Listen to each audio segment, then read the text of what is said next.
এই শুনছো? হ্যাঁ শুনছি। এই কি গো বাবা, ইস কি বাজে একটা গন্ধ।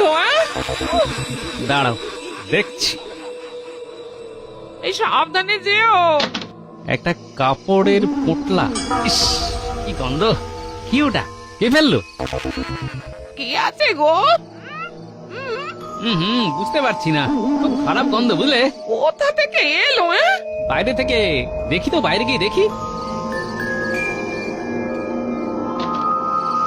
আরে, কেউ তো নেই গিন্নি। সে কি গো? তাহলে তাহলে ওই রকম ভাবে হাসলো কে?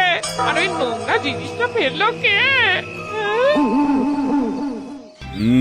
কি হলো বলো তো? গোপাল এখনো এলো না কেন? ওর তো নানা রকম কাজকর্ম থাকে, আসলে সবগুলোই অকাজের, তাই কাজের কাজগুলোর সময় গোপাল দেরি করে।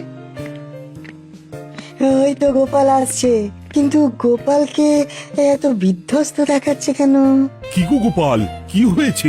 তোমার চোখ মুখ দেখে তো মনে হচ্ছে তোমার সারা রাত ঘুম হয়নি। কি করে হবে মহারাজ? মাঝরাতে কে যেন বাড়ির দাওয়ায় নোংরা কাপড়ের পোটলা ফেলে দিল। এ বাবা, ইস, আরে কে করলো? সেটাই যদি জানতে পারতাম মন্ত্রী মশাই, তাহলে তো তার ঘেঁটি ধরে মহারাজের কাছে নিয়ে আসতাম। কাউকে দেখতে পাওনি গোপাল?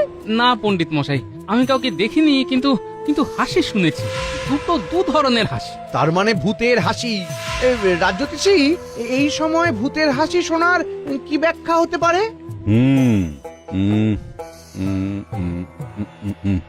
এই পিতৃপক্ষের সময় এই ধরনের উপসর্গ তো ভালো নয় গোপাল।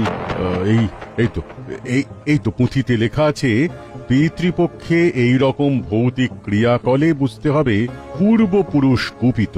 ও বাবা, ইস, কি হবে তাহলে? প্রতিকার তো আছে, আমাকে একটু দেখতে হবে। গোপাল, তুমি চিন্তা করো না, আমরা তো আছি, তোমার এই দোষকে ঠিক কাটিয়ে দেব। বাবা, মন্ত্রী মশাই যেন একটু বেশি ব্যস্ত বলে মনে হচ্ছে। এটাকে বলে উদ্ব্যস্ত। বাহ বাহ মন্ত্রী, বাহ! তোমার এই গোপালের প্রতি দরদ দেখে আমার খুব ভালো লাগছে। দরদ হবে না? কি বলছেন মহারাজ? গোপাল তো আমার সহকর্মী। এক সহকর্মী আর এক সহকর্মীর বিপদে পাশে দাঁড়াবে না মহারাজ?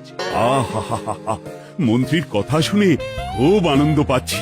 রাজ্যতীশী, কালকের মধ্যেই গোপালের প্রতিকার বার করে আনতে হবে। আমি চেষ্টা করব মহারাজ। হ্যাঁ, কি বলছো গো? মাঝরাতে এ কি উপদ্রব! আর বলো না, কাল সারা রাত কিভাবে কেটেছে তোমাদের বলে বোঝাতে পারবো না, একদম বলে বোঝাতে পারবো না। আমরা বুঝতে পারছি, তবে এইসব ভালো না। একটা ভালো দেখে ওঝা ডাকো তো, বাড়িটাকে ভালো করে ঝাড়িয়ে নাও দেখি। কিছু তো করতেই হবে। ওরে বাবা, কি ভয়ানক হাসির আওয়াজ! আমার তো হাড় পাঁজরা সব হিম হয়ে যাচ্ছিল। তোমরা কাউকে দেখতে পাওনি? তোর ভূতকে কি কখনো দেখা যায় নাকি পুটি? ওরা অদৃশ্য হয়েই ওদের কাজকর্মগুলো করে। জানি না বাবা, আজ রাতে আবার কি ঘটে জানি না। মন্ত্রী মশাইয়ের উৎসাহ একটু বেশি বলে মনে হলো না? তোমার নজর এড়ায়নি দেখছি। তার মানে কি বলতে চাইছো গোপাল? মন্ত্রী মশাই ভূত ঢুকিয়ে পোড়াতে চাইছে কপাল? এত তাড়াতাড়ি সেটা কি করে বলি বলো তো? আজ রাতটা একটু ভালো করে সাহস নিয়ে জেগে থাকো। তবে রাজ্যতীশীর কথা একেবারে উড়িয়ে দেওয়া যায় না। হ্যাঁ, এইরকম কিন্তু ঘটে গোপাল। দূর, সব বাজে কথা। আমি ভূতের অস্তিত্ব স্বীকার করি না।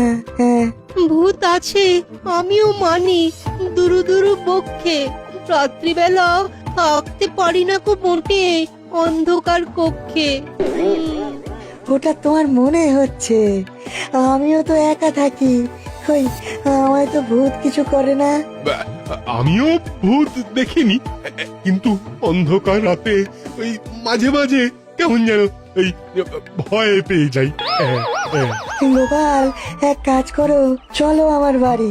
তোমাকে একটা মনের জোর বাড়ানোর ওষুধ দেব। এটা খেলে মনটা শান্ত আর স্থির থাকবে। হ্যাঁ, আজ কিন্তু ওই ঘুম হলে চলবে না গোপাল, আজ সজাগ থাকতে হবে। ওই ওষুধটা খেলে কিন্তু তোমার স্নায়ুগুলো সতেজ আর টান টান থাকবে। চলো বিজ্ঞানী, আজ রাতে তোমার এই ওষুধের প্রয়োজন আছে। চলো। কি শুনছি মহারাজ, গোপালের বাড়িতে কাল কেউ ময়লা ফেলেছিল? কেউ ময়লা ফেলেছিল মানে? এই, তুমি জানো আসল ব্যাপারটা কি? আমি তো সেটাই জানতে চাইছি মহারাজ, বলুন আপনি। গোপালের ওপর গোপালের পূর্বপুরুষ কুপিত, এটা একটা অভিশাপ। এই বিধানটা কে দিলেন? রাজ জ্যোতিষী প্রতিকার কিছু বলেছেন তিনি? কাল জানাবে। তবে বুঝলে রানী, আজ মন্ত্রীর ব্যবহার দেখে মনটা সত্যি খুব ভালো হয়ে গেল। কেন কেন, মন্ত্রী আবার কি করলো? মন্ত্রী গোপালের জন্য খুব চিন্তা করছিল, গোপালের কিসে ভালো হয় তাই নিয়ে কি ভাবনা। আহা, চোখ একেবারে জুড়িয়ে গেল। মন্ত্রীর ওপর আপনার ভরসা থাকতে পারে, কিন্তু আমার মোটেও নেই। তোমরা সব সময় এত নেতিবাচক ভাবনা ভাবো কেন বলো তো? তবে আমি মন্ত্রীর ওপর পূর্ণ বিশ্বাস রাখছি। আমি আশা করব আপনার বিশ্বাস যেন জয়ী হয়, তবে আমার এ বিষয়ে সন্দেহ আছে। আজ বোধহয় কিছু ঘটবে না, রাত তো অনেক হলো। না না না না, ঘুমিও না ঘুমিও না, ওরা তো অশরীরী, কিন্তু দেখা যায় না গো। ওরা কিন্তু আমাদের দেখতে পাচ্ছে, বুঝলে?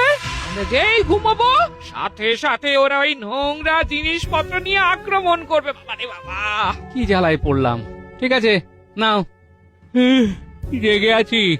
আর কদিন পর মহালয়া, ভালো করে পিতৃপুরুষদের উদ্দেশ্যে জলদান করে এই অভিশাপটা কাটাও গো, কাটাও। কোনো অভিশাপ নয়। আচ্ছা, আমরা কি কোনো খারাপ কাজ করেছি গিন্নি যে আমাদের পূর্বপুরুষ আমাদের উপর রেগে যাবেন? না, কেন তো করিনি। হ্যাঁ, জ্ঞান তো অজ্ঞান তো কোনোভাবেই করিনি গিন্নি।